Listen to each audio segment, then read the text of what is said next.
ဇလန်ဆမလို့ကိုကျော်ကြီးတော့လိုအပ်ခန်းထဲကိုတွေ့တော့ခဲ့ပြီးခဏနေတော့ကိုကျော်ကြီးတော့မိုးလဲရှုပ်ပြီးဖြစ်တာကြောင့်ကောင်လေးကိုကိုကျော်ကြီးရဲ့တဲထဲကိုခေါ်လာခဲ့တယ်ကိုကျော်ကြီးတော့ဟေးမင်းမတည်ချင်ဘူးမလားမင်းမတည်ချင်ဘူးဆိုရင်ဒီတိုင်းမရနေမျိုးထွက်ခေါ်ဖို့ကူညီပေးမယ်နောက်ပြီးတော့မင်းနေဖို့လည်းအိမ်ပေးမယ်ကဲဘလို့လဲအဲ့လိုပြောလိုက်တော့ကိုကျော်ကြီးအရှိမရှိတဲ့လူပွေလေးကလည်းတကယ်လားဆိုပြီးမိတော့ကိုကျော်ကြီးကလည်းအေးတကယ်ပေါ့နောက်ပြီးတော့ဒီရတနာကိုလည်းပေးမှဆိုပြီးပေးလိုက်ကကောင်လေးတယောက်အရန်ကိုပြောတော့ခဲ့ပြီးကိုကျော်ကြီးလက်အောက်မှာနေဖို့အတွက်ဆုံးဖြတ်လိုက်ပါတော့တယ်ကဲမင်းဆုံးဖြတ်ချက်လည်းချတော့ပြီဆိုတော့မင်းကအလုတ်ခိုင်းဆက်ရှိတယ်အဲ့အလုတ်ကဘာလဲဆိုရင်တော့တင်မောဆောက်ဖို့တော့ဒီဇိုင်းဆွဲပေးအဲ့လိုပြောလိုက်တော့ကောင်လေးကလည်းတခင်လေးတော့ကျွန်တော်ကတင်မောဒီဇိုင်းဆွဲပေးရမလားအဲ့လိုပြောလိုက်တော့ကိုကျော်ကြီးကလည်းအေးဟုတ်တယ်အဲ့ဒီတင်မောကလည်းငါတို့မိသားစုရဲ့လက်ဒီစိတ်ပုံစံကိုဆွဲပေးပြောမယ်ဆိုရင်ကလိတ်နဲ့တင်မောနဲ့ပေါင်းထားတဲ့ပုံစံကိုဆွဲပေးအဲ့လိုနဲ့ကိုကျော်ကြီးကကောင်လေးကိုတောက်ဆွလိုက်ပြီးကောင်လေးကလည်းကိုကျော်ကြီးလက်အောက်မှာလှုပ်ဖို့အတွက်သဘောတူလိုက်ပါတော့တယ်နောက်ရမနေ့မှာတော့မောင်မျိုးစင်အတွက်စာချုပ်ချုပ်ဖို့အတွက်ရောက်လာခဲ့ကြပြီးရောက်ချင်မှပဲတစ်ဖက်ကောင်တွေကတော့စာချုပ်တွေချလိုက်ပါတော့တယ်ကိုဖက်ဒီကတော့ဟိုလေးတက်ခင်လေးစာရွက်စာတမ်းတွေကပြီးသွားပါပြီအဲ့ဒါကြောင့်လက်မှတ်ထိုးရုံပါပဲအေးကောင်းမှပြီလေဒီမောင်မျိုးစင်ကိုငါဝယ်လိုက်ပြီနော်နောက်ပြီးတော့အဲ့ဒီမောင်မျိုးစင်ကိုတက်နေပြင်းကဖြိုပေးမယ်ကဲဘလို့လဲအဲ့လိုတစ်ဖက်ကဟာရိုကလည်းဇပွဲကိုလက်တင်လိုက်ပြီးတက်ခင်လေးပြောတော့လက်ခံပါတယ်အဲ့ဒါကြောင့်ကျွန်တော်တို့စာချုပ်ချုပ်ကြရအောင်အဲ့လိုနဲ့ကိုကျော်ကြီးကသူ့ရဲ့လက်ပွေးအောင်နဲ့စာချုပ်ချုပ်လိုက်ပြီ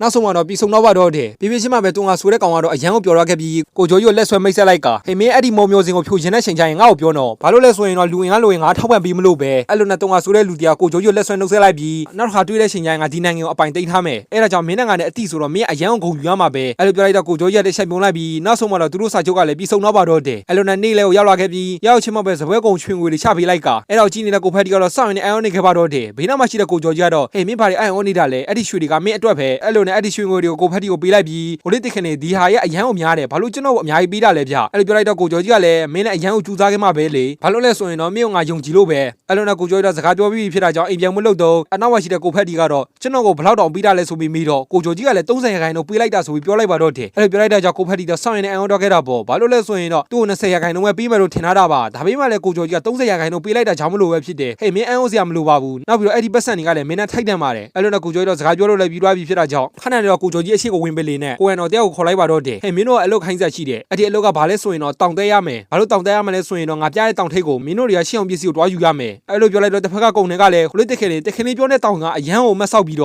နင်းတွေကလည်းစောင့်ရင်ကိုကြားနေတာပါနောက်ပြီးတော့အဲ့ဒီတောင်ထိပ်မှာရှင်းအောင်ပစ္စည်းရှိတာမရှိလားဆိုတာကလည်းမသိကြဘူးလေအဲ့လိုပြောလိုက်တော့ကိုကျော်ကြီးကလည်းဟေးမင်းကမယုံတာလားနောက်ပြီးတော့မင်းမလုံနိုင်ဘူးလားမလုံနိုင်ဘူးဆိုမလုံနိုင်ဘူးလို့ပြောလိုက်အဲ့လိုပြောလိုက်တော့တစ်ဖက်ကကိုရန်တော်ကလည်းကျွန်တော်လုံနိုင်ပါတယ်အဲ့ဒါကြောင့်ကျွန်တော်အကောင်းဆုံးကြိုးစားပါမယ်ဆိုပြီးပြောလိုက်ပါတော့တယ်အဲ့လိုနဲ့တစ်ဖက်ကဝင်မေးကောင်လေးကလည်းကျွန်တော်လည်းအကောင်းဆုံးကြိုးစားပါမယ်ဆိုပြီးအားရပါရအော်ပါတော့တယ်အဲ့လိုနဲ့ကိုကျော်ကြီးတော့နောက်ဆုံးမှတော့အဲ့ဒီတောင်ကကိုရှောင်းပစ္စည်းချဖို့အတွက်လွတ်တော့မှာပဲဖြစ်တယ်ကိုကျော်ကြီးကဘာလို့ဝင်ပေးကောင်လေးကိုလွတ်လိုက်တာလဲဆိုရင်တော့တောင်နေတက်တဲ့နေရာမှာကဝင်ပေးလေးတွေကစောင့်ရင်ကျွမ်းတာကြောင့်မလို့ပဲဖြစ်တယ်ဟိုလေးတက်ခင်လေးကျွန်တော်ကလမ်းပြပဲမလားသူတို့ဝင်ပေးနေတဲ့ကောင်တောင်တက်မှာမလားအဲ့ဒါကြောင့်တက်ခင်လေးရချင်တဲ့ရှောင်းပစ္စည်းကိုရအောင်ယူခဲ့ပါမယ်အဲ့လိုနဲ့ကိုကျော်ကြီးကသူတို့ကိုမင်းရှင်းပေးလို့လည်းပြီးတော့ဖြစ်တာကြောင့်ကိုကျော်ကြီးနဲ့ဆုံမဲ့နေရာကိုပြလိုက်ပါတော့တယ်အဲ့လိုပြလိုက်တဲ့ကြောင့်ဘီနောက်မှာရှိတဲ့လူတွေကလည်းတုံနေအောင်ကြောက်နေကြတာပေါ့ဟိုလေးတက်ခင်လေးမြေပုံထောက်တာမဟာနေတာလားကျွန်တော်တို့တက်ခင်တို့လာတွေ့ရမယ့်နေရာကအရန်အောင်အနေများတယ်နော်တကယ်တော့ကိုကျော်ကြီးတို့နဲ့ပြန်တွေ့မဲ့နေရာကဘေးနေရာလဲဆိုရင်တော့မိုးတစ်တော့ဆိုပြီးလူသိများတယ်တောအုပ်ပဲဖြစ်တယ်အဲ့ဒီတောအုပ်ကတော့ယူတောအုပ်မဟုတ်ပါဘူးအမြဲတမ်းမိုးရွာနေတာပါအခုလက်ရှိမှာတော့ကိုကျော်ကြီးကမိုးတစ်တော့စီကိုရောက်လာခဲ့ပြီးရောက်ချင်းမှပဲမိုးတွေကအရန်ရွာနေပါလားအဲ့လိုနဲ့ကိုကျော်ကြီးတို့အကောင်လုံးရွာထဲကိုဆက်သွားခဲ့ပြီးဆက်သွားချင်းမှပဲအုပ်ရှိတဲ့နေရာကိုရောက်ရှိလို့လာပါတော့တယ်ရောက်ချင်းမှပဲအုပ်နားမှာထိုင်နေတဲ့အဖိုးကြီးတယောက်ကိုမြင်ရမှာပဲဖြစ်ကမြင်ချင်းမှပဲကိုကျော်ရတဲ့သူ့ရဲ့ထီကိုပြစ်ချပေးလိုက်ပြီးအဖိုးကြီးမိုးရွာထဲမှာဘာလုံးနေတာလဲအဲ့ဒီထီကိုယူထားလိုက်အဲ့လိုပြောလိုက်တော့အဖိုးကြီးကလည်းကျွန်တော်မလိုပါဘူးကျွန်တော်ရဲ့သူငယ်ချင်းကျွန်တော်ရဲ့မိသားစုကိုဒီမှာစောင့်နေတာပါတစ်ဖက်ကကိုကျော်ရတော့စောက်ကြည့်တော့မဆိုင်ပဲဟေးအိမ်မော်မေးကင်ထားတဲ့ထီငါ့ကိုပေးလိုက်နောက်ပြီးတော့မင်းဆက်ဘုံနဲ့အတူတူစောင့်လိုက်အဲ့လိုပြောလိုက်တော့ဆက်ဘုံနဲ့အိမ်မော်တို့နှစ်ယောက်တာကြောက်ကြည့်နေကြပြီးခဏနေတော့ကျွန်တော်မိန်းမကိုကျော်ကြီးနောက်ကိုကတ်လာခဲ့တယ်ဟိုလေးတက်ခင်လေးကျွန်မနဲ့အတူတူစောင့်မယ်အဲ့လိုပြောလိုက်တော့ကိုကျော်ရဲ့ကျေးဇူးတင်ပါတယ်ဆိုပြီးပြောလိုက်ကအနောက်မှာရှိတဲ့အိမ်မော်ကိုဟေးမင်းအဲ့ဒီရွာမှာတဲခွန်စရာနေရာချထားလိုက်အဲ့လိုနဲ့နောက်ဆုံးမှတော့ကိုကျော်ကြီးတော့အကုန်လုံးတဲခွန်ခန်းတို့ရောက်လာခဲ့ကြပြီးရောက်ချင်မှပဲဇာလိုက်ကတော့ဟိုလေးတက်ခင်လေးဒီရွာအကြောင်းကိုသိတာလားသိရင်ကျွန်တော်တို့ကိုပြောပြလို့ရမလားအဲ့လိုပြောလိုက်တော့ကိုကျော်ကြီးကလည်းငါသိတော့ပေါ့ဒီရွာယူရွာမဟုတ်ဘူးပြောရမယ်ဆိုရင်ဒီနားတောက်မှာငကားတစ်ကောင်ရှိရတဲ့အဲ့ဒီငကားလူတာစုကိုဖြစ်စီပေးရတဲ့ဒါပေမဲ့လည်းခတ်တာကဒီကမိုးတစ်တော်တွေကိုထွက်သွားမယ်ဆိုရင်လမ်းပြောက်ပြီးပြန်မလာကြဘူးဆိုလားပဲအဲ့လိုပြောလိုက်တော့အောက်မှာရှိတဲ့ငကားလေးကလည်းဟိုလေးတက်ခင်လေးပေါက်ရှိရရင်မပြောပါနဲ့ကျွန်တော်တို့ငကားတွေကလူတာစုတွေမဖြစ်ပေးနိုင်ပါဘူးအေးအဲ့ဒါလည်းငါသိတယ်လေဒါပေမဲ့ဒီရွာအယူသီးတယ်ပြောရမယ်ဆိုရင်သူတို့လူချင်တာဖြစ်စီဖို့အတွက်အဲ့ဒီငကားကိုတွားချကြတယ်လေဒါပေမဲ့လည်းစိတ်မကောင်းစွာနဲ့အဲ့ဒီထွက်သွားတဲ့လူတွေကပြန်လည်းမရှိပဲလမ်းပြောင်းနေခဲ့ကြတာပဲအဲ့ဒါကြောင့်လည်းငါတို့တွေ့ခဲ့တဲ့အဖိုးကြီးကသူ့ရဲ့မိသားစုသူ့ရဲ့တုငယ်ချင်းတွေကလည်းအဲ့ဒီတောတွေကိုထွက်သွားလာကြမလို့သူ့ရဲ့တုငယ်ချင်းသူ့ရဲ့မိသားစုကိုတင်ကြိုင်းကုန်းမှာစောင့်နေခဲ့တာပဲဆိုပြီးရှင်းပြပေးလိုက်ပါတော့တယ်အဲ့လိုရှင်းပြတဲ့ကြောင့်ဘီနာမှာရှိတဲ့ဇာလိုက်ကလည်းတခင်လေးပြောတာဖြစ်နိုင်တယ်ဘာလို့လဲဆိုရင်တော့အဲ့အဖိုးကြီးကတစုံတစ်ခုကိုစောင့်နေတာလေအဲ့လိုပြောနေတော့ခဏနဲ့လူတယောက်ကရောက်လာခဲ့ပြီးအဲ့ဒီသူကဘလူလဲဆိုရင်တော့စပမှုတယောက်ပဲဖြစ်တယ်ဟိုလေးတခင်လေးရှောင်းပစ္စည်းတွားယူခိုင်းတဲ့လူတွေကပြောင်းလာပါပြီအဲ့လိုနဲ့ခဏနဲ့ကိုကျော်ကြီးရှောင်းပစ္စည်းတွားယူခိုင်းတဲ့လူတွေကလည်းကိုကျော်ကြီးအရှိမပေါ်လာခဲ့ကြပါတော့တယ်ဟိုလေးတခင်လေးကတောင်ထိပ်မှာတွားယူခိုင်းတဲ့ရှောင်းပစ္စည်းကယူလာပါပြီအေးမင်းတို့အားလုံးလည်းပြင်ပန်းတော့ကြပြီပဲအဲ့ဒါကြောင့်မင်းတို့အကုန်လုံးနားကြတော့ဒါနဲ့မင်းယူလာခဲ့တဲ့ရှောင်းပစ္စည်းကိုငါလက်ထဲကိုပေးလို့ရမလားအဲ့လိုနဲ့ဝင်ပေဒီကောင်လေးကလည်းတောင်ထိပ်မှာယူခဲ့တဲ့ရှောင်းပစ္စည်းကိုကိုကျော်ကြီးလက်ထဲကိုပေးလိုက်ပါတော့တယ်အဲ့လိုပြောလိုက်တဲ့ကြောင့်ကိုကျော်ကြီးကလည်းဒီပစ္စည်းကငါပစ္စည်းနော်တစ်ဖက်ကဝင်ပေဒီကောင်လေးကလည်းတီချာတော့တခင်လေးကအဲ့ဒီရှောင်းပစ္စည်းကတခင်လေး အပိုင်းမှာကျွန်တော်တို့လည်းယူကျင်စိတ်မရှိပါဘူးအဲ့လိုနဲ့ကိုကျော်ကြီးကအဲ့ဒီရှောင်းပစ္စည်းကိုသူ့ရဲ့ခါမှာပန်လိုက်ပြီးအဲ့ဒီရှောင်းပစ္စည်းကဘာလဲဆိုတာကတော့ကျွန်တော်နောက်မှပဲရှင်းပြပေးပါမယ်ပြန်ငါချခိုင်တဲ့ရှောင်းပစ္စည်းလေးရပြီဆိုတော့ငါတော့အထဲဝင်သွားတော့မယ်အဲ့လိုပြောလိုက်တော့ဘေးနားမှာရှိတဲ့လူတွေအကုန်လုံးစောင့်ရင်းနဲ့အန်အော်တော့ခဲ့ကြပါတော့တယ်ဘာလို့လဲဆိုရင်တော့အဲ့ဒီတော့အထဲဝင်တော့မယ်ဆိုရင်ဘယ်တော့မှပြန်လဲမရှိပဲပေါ်မလာမှကြောင်းမလို့ပဲဖြစ်တယ်ဟိုလေးတခင်နေခဏတော့တခင်နေပြောတာကတော့အဲ့ဒီတော့အထဲဝင်တော့မယ်ဆိုရင်ပြန်လဲမရှိဘူးဆိုနောက်ပြီးတော့လည်းဘယ်တော့မှပြန်မလာနိုင်ဘူးလို့ပြောတာပဲအဲ့လိုပြောလိုက်တော့ဘေးနားမှာရှိတဲ့ငါးလေးကလည်းဇပွဲပုံတက်လာခဲ့ပြီးတခင်လေးကိုကျွန်တော်တယောက်ထဲမှာပြစ်ထားပါဘူးကျွန်တော်တခင်လေးနောက်ကိုလိုက်ခဲ့မယ်ဘေးနားမှာရှိတဲ့ကိုရန်တော်ကလည်းဟိုလေးတခင်လေးအဲ့ဒီတော့ကအရန်အန်တယ်များတယ်ဆိုအဲ့ဒါကြောင့်တခင်လေးတယောက်ထဲသွားစရာမလိုပါဘူးကျွန်တော်လည်းလိုက်ခဲ့ပါမယ်ကိုကျော်ကြီးကတော့မလိုပါဘူးကိုရန်တော်မင်းလိုက်စရာမလိုဘူးငါနောက်ကိုလိုက်မဲ့လူကဒီမှာရှိတဲ့ကြောင်ဖြူလေးပဲအဲ့လိုနဲ့ကိုကျော်တော့မိုးတစ်တော့သွားဖို့တော့ဆုံးဖြတ်လိုက်ပါတော့တယ်တစ်ဖက်ကကူတကူဘက်မှာတော့လူတော်အုပ်စုကိုတွေးရမှာပဲဖြစ်တယ်အဲ့ဒီထဲမှာခေါင်းဆောင်ကဘယ်လိုလဲဆိုရင်တော့ညူချောကောင်းမလေးတယောက်ပဲဖြစ်တယ်တကယ်တော့သူတို့တွေကဘာလို့ဒီတော့အထဲဝင်လာခဲ့ကြတာလဲဆိုရင်တော့ဒီတော့အထဲမှာသူတို့လူလာစုဖြစ်စီပေးဖို့အတွက်ငကားလာချတာပဲဖြစ်တယ်ဒါပေမဲ့လည်းစိတ်မကောင်းဆောင်တဲ့အဲ့ဒီငကားမတွေ့ပဲအပြင်ကိုထွက်ဖို့အတွက်လမ်းပြောင်းနေခဲ့ကြတာပဲဖြစ်တယ်အဲ့လိုနဲ့အခုလက်ရှိမှာတော့လူတယောက်ကိုဒတိထားမိလိုက်ကခဏတော့ကောင်းမလေးကတက်ခိုက်ဖို့လုပ်ပါတော့တယ်အဲ့လိုလုပ်နေတော့ခဏနဲ့သူတို့ရဲ့အရှိမလူတယောက်ကပေါ်လာခဲ့တယ်ဟမ်ခင်ဗျားကဘာလို့လဲတစ်ဖက်ကလူကတော့မိုးဆုံနဲ့သူတို့အရှိမရက်လိုက်ပြီးရဲ့အရှိမပဲကောင်းမလေးကလည်းသူ့ရဲ့လက်နဲ့တစ်ဖက်ကကောင်းလက်ဘင်းကိုရွယ်လိုက်ကဟေးငါကမင်းတို့ဒုက္ခပေးဖို့တော့ရောက်လာတာမဟုတ်ပါဘူးဒီတိုင်းပဲလမ်းပြောက်ပြီးတော့ရောက်လာတာပါအဲ့ဒါကြောင့်ဒီမှာတညလောက်တဲခိုလို့ရမလားအဲ့လိုနဲ့ခဏတော့ကောင်းမလေးကလည်းကိုချိုကြီးကိုတဲခုံဝင်ပေးလိုက်ပြီးတစ်ဖက်ကကောင်းမလေးကလည်းကိုချိုကြီးအင်းနီမဆိုပြီးသူ့မှာရှိတဲ့ဆောင်ကိုပေးလိုက်ပါတော့တယ်ဟိုလေဒီဆောင်အတွက်ကျေးဇူးတင်ပါတယ်နောက်ပြီးတော့ဒီမှာတညလောက်တဲခွင့်ပေးတဲ့အတွက်လည်းကျေးဇူးတင်ပါတယ်အဲ့လိုနဲ့တစ်ဖက်ကကောင်းမလေးကလည်းရပါတယ်ခီတော့အရှင်းရှင်းပဲကိုအဲ့လိုနဲ့ကောင်းမလေးကကိုချိုကြီးကိုဂျိုကြီးကြည့်နေခဲ့ပြီးဘာလို့ကြည့်နေတာလဲဆိုရင်တော့ထူးခြားတဲ့လူတယောက်ဖြစ်နေခဲ့တာကြောင့်မလို့ပဲဖြစ်တယ်အဲ့လိုနဲ့ကိုချိုကြီးကိုစိုက်ကြည့်နေခဲ့ကကိုချိုကြီးကတော့ဟေးမင်းတို့တော်တဲ့ကိုထွက်ဖို့အတွက်လမ်းမသိဘူးမလားအဲ့ဒါကြောင့်ဒီတော်တဲ့ကနေထွက်ဖို့အတွက်ငါကူညီပေးမယ်အဲ့လိုပြောလိုက်တော့တစ်ဖက်ကောင်းမလေးကလည်းစောင့်ရင်ကိုအန်အော်တော့ခဲ့ပြီ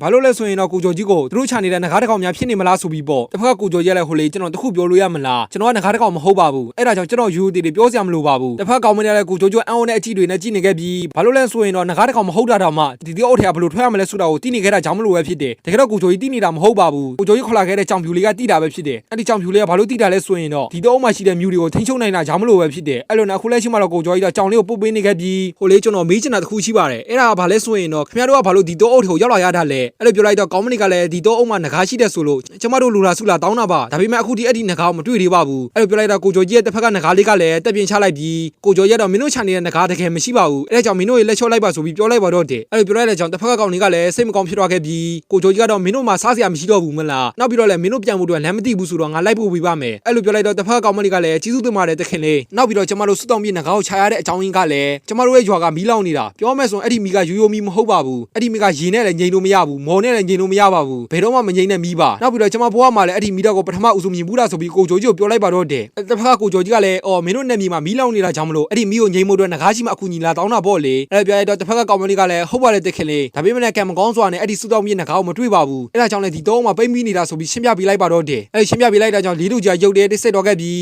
ြီးဟိုလက်ဆက်တော့မင်းတို့ကမင်းတို့ရွာမှာလောင်နေတဲ့မီးကိုငြိမ်မှုအတွက်ဒီကစုတောင်းပြငကားကိုလာချတာပေါ့လေကဲအဲ့ဒါဆိုရင်ဘာမှစိတ်မပူနဲ့အဲ့ဒီမီးကိုကျွန်တော်ငြိမ်မိမယ်အဲ့ဒါကြောင့်ခင်ဗျားတို့ရဲ့နေမျိုးကိုကျွန်တော်ခေါ်သွားအဲ့ပြောလိုက်တော့ဘီနောက်မှာရှိတဲ့ငကားလေးကလည်းဟိတ်တခင်လေးခင်ဗျားယူနေတာလားဘာလို့လဲဆိုရင်တော့သူပြောနေတယ်လေအဲ့ဒီမီးတော့ကဘယ်တော့မှငြိမ်လို့မရဘူးလေခင်ဗျားကဘယ်လိုငြိမ်မှလဲတစ်ဖက်ကကောင်မလေးဘက်ကကိုချိုကြီးပြောတဲ့စကားကိုကြားလိုက်ရတာကြောင့်စောင့်ရင်အန်အော်တော့ခဲ့တာပေါ့ဘာလို့လဲဆိုရင်တော့သူတို့ရောက်မှမီးလောင်နေတဲ့မီးကိုကိုချိုကြီးတော့ငြိမ်မဲ့ဆိုတာကိုပြောလိုက်တာကြောင့်မလို့ပဲဖြစ်တယ်တစ်ဖက်ကကိုချိုကြီးကတော့စောင့်ရင်ပြောနေခဲ့ပြီးဘာလို့လဲဆိုရင်တော့ကိုချိုကြီးတော့တမင်တကာအဲ့ဒီကောင်မလေးကိုလာတွေ့တာပဲဖြစ်တယ်အဲ့ဒီကောင်မလေးကယူကောင်မလေးမဟုတ်ပါဘူးတောင်ပိုင်းမှာရှိတဲ့တအိုးကိုကောက်ဝဲပြီးတဲ့ဘယင်မတယောက်ပဲဖြစ်တယ်အခုလက်ရှိမှာတော့ကိုချိုကြီးကအဲ့ဒီကောင်မလေးကိုလာချပြီးဘာလို့ကူညီပေးတာလဲဆိုရင်တော့အဲ့ဒီကောင်မလေးရှိမှလူကျင်တာတခုရှိတာကြောင့်မလို့ပဲဖြစ်တယ်အဲ့လိုနဲ့တစ်ဖက်ကကောင်မလေးကလည်းဟိုလေးတခင်လေးကမီးငိမ့်နေဆိုတာဟုတ်လို့လားဘာလို့လဲဆိုရင်တော့အဲ့ဒီမီးကိုငြိမ်မှုအတွက်ကျမအကောင်ဆုံးကြိုးစားခဲ့တာဒါပေမဲ့လည်းအဲ့ဒီမီးကမငြိမ်ပါဘူးအဲ့ဒီပြလိုက်တော့ကိုချိုကြီးကလည်းတစ်ချက်ပြုံးလိုက်ပြီးအဲ့ဒီမီးကိုကျွန်တော်ဘယ်လိုငြိမ်ရမလဲဆိုတာကိုသိပါတယ်အဲ့ဒါကြောင့်ကျွန်တော်စကားကိုပဲယုံလိုက်ပါအော်နောက်ပြီးတော့ sorry ပါဘာလို့လဲဆိုရင်တော့ကျွန်တော်ကိုမမဲဆက်ရသေးပါဘူးကျွန်တော်နာမည်ကတော့ K လို့ခေါ်ပြီးဟန်နီကျုံမိသားစုရဲ့အကြီးဆုံးသားပါအဲ့လိုရှင်းပြလိုက်တော့ကောင်းမလီကလည်းအော်တခင်လေးကမျိုးကိုမြင်းကပဲအဲ့ဒါဆိုရင်တခင်လေးကဒီတော့အထုပ်ကိုဘာလို့တယောက်လို့ရောက်လာရတာလဲတခင်လေးရဲ့နောက်လိုက်မှာစစ်တီတော်တွေရှိရမှာပဲလေအဲ့လိုပြောလိုက်တော့ရှိတာပေါ့ဒါပေမဲ့လည်းအခုလောလောဆယ်တော့သူတို့ကိုအိမ်မှာပဲနေခိုင်းထားသေးတယ်အဲ့လိုပြောလိုက်တော့တစ်ဖက်ကောင်းမလီကလည်းကိုချိုကြီးနောက်ကိုကတ်လာခဲ့ပြီးဟိုလေကျမမိတ်ဆက်ပြီးပါမယ်ကျမနာမည်ကတော့မစ္စတာမီယာလို့ခေါ်ပြီးတော့အိုးရဲ့ဘယင်မပါအဲ့လိုနဲ့ကိုချိုကြီးကိုမိတ်ဆက်ပြီးလိုက်ပြီးကိုချိုကြီးကလည်းကဲထားပါငါတို့လည်းမိတ်ဆက်ပြီးပြီဆိုတော့မနေ့ပြန်ကျန်ငါလူတွေရှိရနေအောင်တော့ချတာပေါ့ဟုတ်ကဲ့ပါတခင်လေးကကျမတို့ရဲ့နေမီကမီးကိုငြိမ်းပြီးမှဆိုတော့တခင်လေးမှာဘာလို့ချင်တာရှိလဲနောက်ပြီးတော့တခင်လေးကြိုက်တာပြောတော့တခင်လေးပတ်စံလို့ရင်လည်းကျမမှာပတ်စံနေအများကြီးရှိပါတယ်တစ်ဖက်ကကိုကျော်ကြီးကတော့ကျွန်တော်ပတ်စံမလို့ပါဘူးခင်ဗျားတို့ရဲ့နေမီကတောင်ထိပ်ပေါ်မှာနေဝင်စည်းစားကိုပဲကြီးချင်တာပါအဲ့လိုပြောလိုက်တော့ကောင်းမလေးတယောက်စောင့်ကိုအန်အော်တော့ခဲ့ပြီးဘာလို့လဲဆိုရင်တော့သူတို့ကိုကူညီပေးတာတော့မှအခမဲ့ကူညီပေးတာတွေမကသေးပဲနေဝင်စည်းစားကိုပဲကြီးချင်တာဆိုပြီးပြောလိုက်တာကြောင့်မလို့ပဲဖြစ်တယ်အဲ့လိုပြောလိုက်တော့ခဏတာတိတ်ဆိတ်တော့ခဲ့ပြီးဟိုလေးတခင်လေးအဲ့ဒီတော့ကကျမပိုင်တာဆိုတော့တခင်လေးတော့တောင်ထိပ်မှာရှိတဲ့အိမ်ဝင်းတစ်ခုကိုပြီးပါမယ်နောက်ပြီးတော့အဲ့ဒီအိမ်ဝင်းမှာအိမ်ဆောက်ပြီးပါမယ်အဲ့လိုပြောလိုက်တော့ကိုကျော်ကြီးလည်းလက်ခံညင်းနေခဲ့ပြီးကျွန်တော်မလိုပါဘူးရပါတယ်နေဝင်စည်းစားကိုပဲကြီးချင်တာပါတစ်ဖက်ကကောင်းမလေးကလည်းမဟုတ်ပါဘူးကျမဆောက် ပြီးပါမယ်တခင်တို့ကျေးဇူးတင်တဲ့အနေနဲ့ကျမနယ်မြေမှာတခင်လေးတို့အိမ်ဆောက်ပြီးပါမယ်အဲ့လိုနဲ့ကိုကျော်ကြီးရဲ့အဲ့ဒါဆိုရင်လည်းပြီးတာပါပဲဆိုပြီးပြောလိုက်ပါတော့တဲ့တကယ်တော့ကိုကျော်ကြီးစိတ်ထဲမှာတော့စောင့်ရင်နေပျော်နေခဲ့တာပါဘာလို့လဲဆိုရင်တော့ကောင်းမလေးကိုကူညီရတဲ့အကြောင်းရင်းကလည်းကောင်းမလေးရဲ့နယ်မြေမှာအိမ်တဲ့အိမ်ရချင်တာကြောင့်မလို့ပဲဖြစ်တယ်အခုလက်ရှိမှာတော့ကိုကျော်ကြီးတော့သူယူလာခဲ့တဲ့အစားအစာတွေကို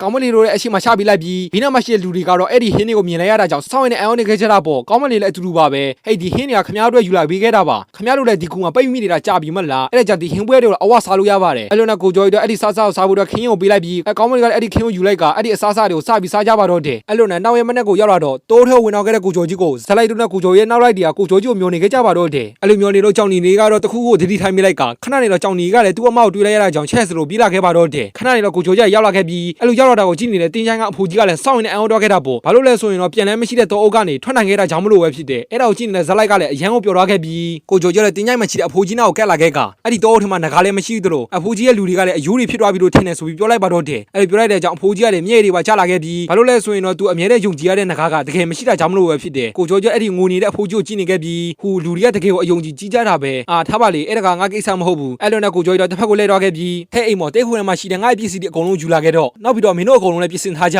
ဘာလို့လဲဆိုရင်တော့နောက်ထပ်တက်နေအောင်တွားဖို့အတွက်ငါအစီအစဉ်ရှိတယ်အဲ့လိုနဲ့ခဏနေကိုကျော်ကြီးဘက်ကလူတယောက်ရောက်လာခဲ့ကဟိုလေးတက်ခင်လေးပြောစားရှိပါတယ်အဲ့ဒါကဘာလဲဆိုရင်တော့တက်ခင်လေးတော့ကျွန်တော်ဒီဇိုင်းဆွဲရအောင်မလေးအဲ့ဒါကြောင့်ကျွန်တော်အချိန်ပြီးလို့မရဘူးလားအဲ့ဒါပြောတော့တစ်ဖက်ကိုကျော်ကြီးကလည်းဘာပြောလိုက်တယ်ဒီနေရာမှာငါမျိုးစောင့်ပြီးနေရမှာလားမင်းကအိမ်ကိုရောက်တဲ့ချိန်ညမှာဒီဇိုင်းကိုစဆွဲအခုချိန်ကဒီဇိုင်းဆွဲမဲ့အချိန်မဟုတ်ဘူးအဲ့ဒါကိုအနောက်မှာကြည့်နေတဲ့ကောင်းမလေးကလည်းစောင့်နေအောင်နေခဲ့ပြီးဘာလို့လဲဆိုရင်တော့ကိုကျော်ကြီးတယောက်ကစောင့်ရင်ကိုအင်အားရှိတဲ့လူတွေကိုအမိတ်ပြီးနိုင်တာကြောင့်မလို့ပဲဖြစ်တယ်နောက်ပြီးတော့ကိုကျော်ကြီးခန္ဓာကိုယ်ကနေစောင့်ရင်ကိုထူချတဲ့အနက်တက်လည်းရနေတာကြောင့်မလို့ပဲဖြစ်တယ်အဲ့လိုနဲ့ခန့်နေတော့ဇက်လက်ကလည်းကိုကျော်ကြီးနောက်ကိုကတ်လာခဲ့ပြီးဟိုလေးတခင်လေးကျွန်တော်ပြောစရာရှိပါတယ်တခင်လေးခေါ်လာခဲ့တဲ့ကောင်မလေးတို့နေမြေမှာကအဲ့ဒီမီဒီကိုဟိုမော်ဆရာအယူလောက်လိုက်တာလားအဲ့လိုပြောတဲ့ကိုကျော်ကြီးကလည်းမဟုတ်ပါဘူးအဲ့ဒီမော်ဆရာအယူတွေလောက်တာမဟုတ်ပါဘူးဘာလို့ဖြစ်တာလဲဆိုတာကတော့ငါလည်းမသိပါဘူးအော်ဟုတ်လားတခင်လေးတခုသိမလားဆိုပြီးမေးကြည့်တာပါအဲ့လိုပြောလိုက်တော့ကိုကျော်ကြီးကလည်းဟေးမင်းဘာစိတ်မှုပါနဲ့အဲ့ဒီဆောက်ယူမော်ဆရာတွေရဲ့သတင်းကိုသိရင်မင်းကိုရှက်ရှင်ပြောပြပါမှာအဲ့လိုပြောတဲ့တစ်ဖက်ကဇက်လက်ကလည်းရှက်ပြုံးလိုက်ပြီးဟိုလေးတခင်လေးကျွန်တော်နောက်တစ်ခုပြောစရာရှိပါသေးတယ်အဲ့ဒါကဘာလဲဆိုရင်တော့တယောက်တည်းအပင်မဲမခံပါနဲ့အဲ့လိုပြောလိုက်တော့ကိုကျော်ရဲ့စိတ်ထဲမှာတော့ဒီကောင်ငါ့ကိုဘာပြောချင်နေတာလဲဟာငါတယောက်တည်းအပင်မဲမခံနဲ့ဘာဒိတ်ပဲလဲဟာအဲ့ပြောလိုက်တော့ခဏတော့ကောင်းမနီကလည်းရောက်လာခဲ့ပြီးဟုတ်တယ်ကျမလည်းထောက်ခံတယ်တခင်လေးတယောက်တည်းအပင်မဲမခံပါနဲ့လှုပ်ဆရာရှိတာကိုကျမတို့လည်းခိုင်းလို့ရပါတယ်